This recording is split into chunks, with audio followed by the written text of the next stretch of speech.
everybody, and welcome back to Forza Horizon 3.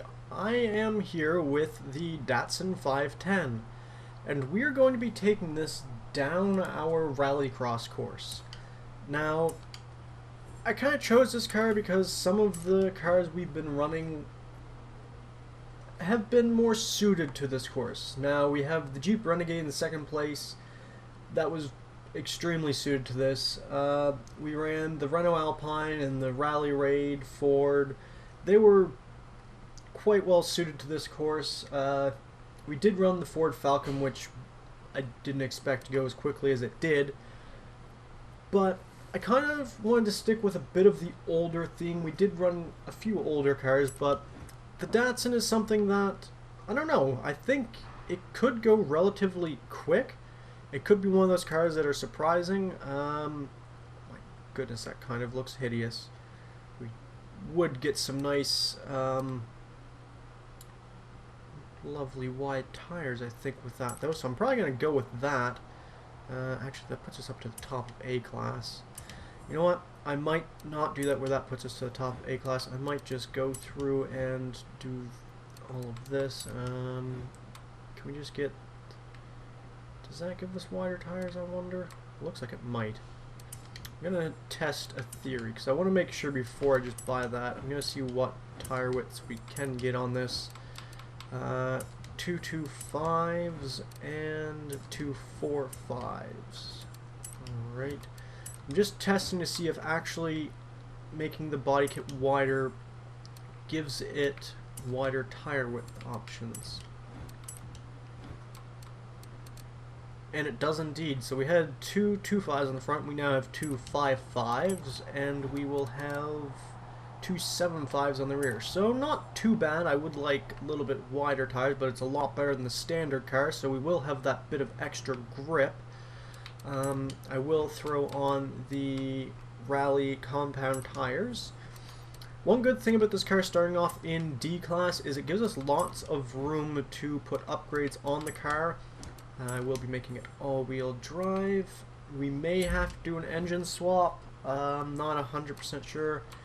We do have quite a few choices, but they do put us up into A class. We can't go much farther up in terms of PI, or else we may not actually be able to put an engine in this. That kind of just looks weird without the front bumper. I mean, it saves us a bit of weight, so I mean, why not? I am going to put the Forza arrow on it, and I'm assuming that saves us some weight, so I might as well take that off. Not that this car is going to be particularly heavy to begin with. What does it weigh? It just weighs just over 2,300 pounds. I'm wondering if I should put the transmission in it. I feel like we might want to also put the clutch in.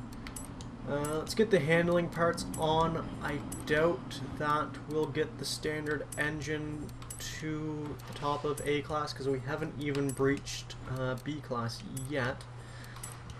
But that might change once we put the weight reduction. Actually, it doesn't. That doesn't add that much PI. So we're at 2,100 pounds, so it's going to be a relatively light car, and we still have quite a lot of room to put power into the car. Now, before I do this, I want to see if I aspirate it. Okay, so that's quite the jump. That took us from not even being in B class to almost mid B class for 23 horsepower. So I actually don't know. We could. Okay, so the only engine we could actually put in it if this doesn't get to the top of A class would be the 2 liter i4. So I'm gonna put the power parts on and see if we can get to the top of A class. The way the PI is shooting up with these small amounts of power suggests that we will probably get to the top of A class no problem.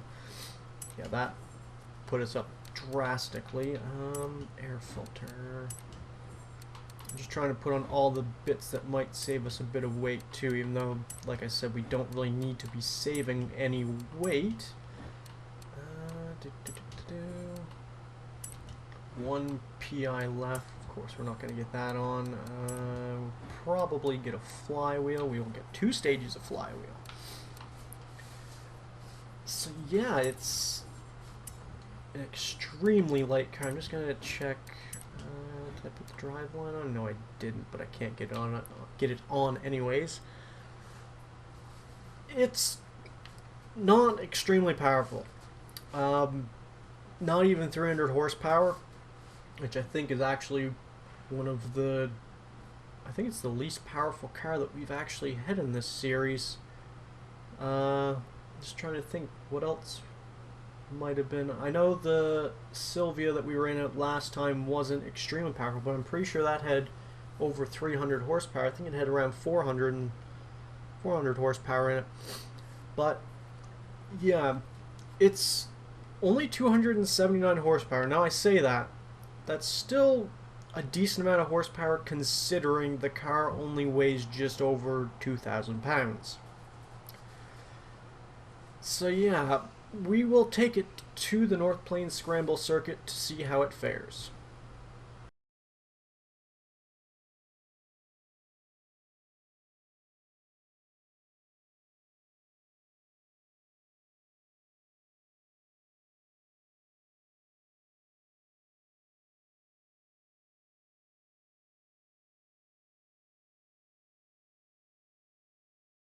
Around quite a bit.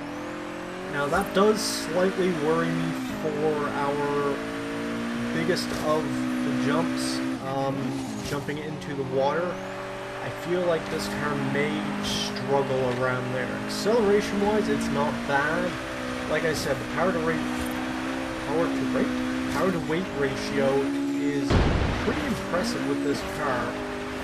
And we didn't do too bad. I did get the line pretty spot on where I wanted it to be through there, but I can see if we don't get that line right, it could cost us quite a bit of time. But yeah, the acceleration in this car is going to be phenomenal because of the power to weight ratio. Already it's done a staggering time. Usually you don't see that out of the opening run. The opening runs are usually above the 110s. That's already gone faster than the likes of the Renault Alpine and the Lamborghini Countach. So yeah, this car could be on for an extremely quick lap. I'm not actually sure. But yeah, the acceleration, the short gear ratios help it get accelerated out of the corners, along with the fact that it only weighs 2,000 pounds. The power weight ratio is just, it's what's going to help this car survive if it does do extremely well. Oh, we got a little bit bounced out in an awkward angle there. Kind of chucked out of the water off to the left, which isn't ideal. This car is actually an extremely fun car to just chuck through these corners. And, well, we've done it. We beat the Ford Falcon. Yeah, we beat it by about half a second. And that was with a scruffy exit to the puddle. I mean, yeah, I knew that one felt fast and this car feels extremely fast, but I wasn't really expecting on the first flying lap. So yeah, the Datsun is one of those cars that you can build it to be extremely quickly. I have heard people say that the Datsun is an extremely good car for lower classes. You can build them to be extremely fast. Myself, I've never actually driven the Datsun before. I've always seen them and thought, that can't be as good as what people say it actually is, but apparently I was wrong, and the Datsun is just flying down this course. You can chuck it into these corners with the utmost confidence that it's going to make it out the other side perfectly fine. I'm actually extremely enjoying this car. I'm kind of at a loss for words. The fact that it went so quickly, and again, my goodness, the first car we've had to go into the 104s. I honestly saw, going around that last corner, I saw what time we were entering the corner, and I thought it was actually slower than the previous one, so I figured we weren't actually going to be going faster. And then when we crossed the line, it ticked to that 104. Honestly, I can't believe it. I thought the Datsun could have potential, but I wasn't 100% sure. But yeah, the Datsun is extremely great fun to drive off-road, and even on the tarmac, it's extremely nice. I don't know how it would deal with a proper like rally stage with a lot more bumps. I feel like if we were on a much bumpier kind of circuit, it wouldn't do so well because I feel like the weight would kind of hinder it. It would get bounced about a bit too much. But yeah, the Datsun is flying down here. We weren't faster that time. Oh, we're on to our final lap here though. See if we can actually get a faster time on the Datsun.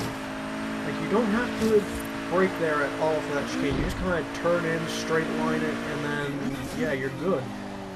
Which helps it a little bit because it can keep up the speed. You don't have to slow down and then accelerate again and gain all that momentum that you had lost. There is a bit of understeer from the car through some of these corners, like there. You can get some understeer if you don't get your line rate. But it's nothing you have to really worry about, because it's not enough that it's going to drag you out extremely wide. Oh, I took a little bit too far to the right there, I think. Slow down and turn it into this corner. That was beautiful through there. Yeah, I'm actually loving how this car is driving down this course. This could potentially be one of my new favorite cars to drive down a rally course. And, oh, I thought we were going to hit a 103. It was so close. Yeah, the Datsun is quite surprising, and remember, this basically, I say standard, but it's the standard engine in the car. Less than 300 horsepower, just breezed past everything that is run. Yeah, this car is quite impressive. I definitely recommend you have a go with it if you want to have a really nice, exciting drive with a rally car. Build this car up to be a rally car and just go chuck it down a rally course. It's extremely fun, extremely easy to handle. It's an all-around amazing car. I'm quite amazed with it. But yeah, that will put the Datsun up into first place, knocking off the Ford Falcon. Datsun setting the first 104. Almost a 103, but yeah, unfortunately 0.06 of a second off. But yeah, that's going to be it for this video, guys. If you liked the video, hit the like button and be sure to subscribe. And until next time, goodbye.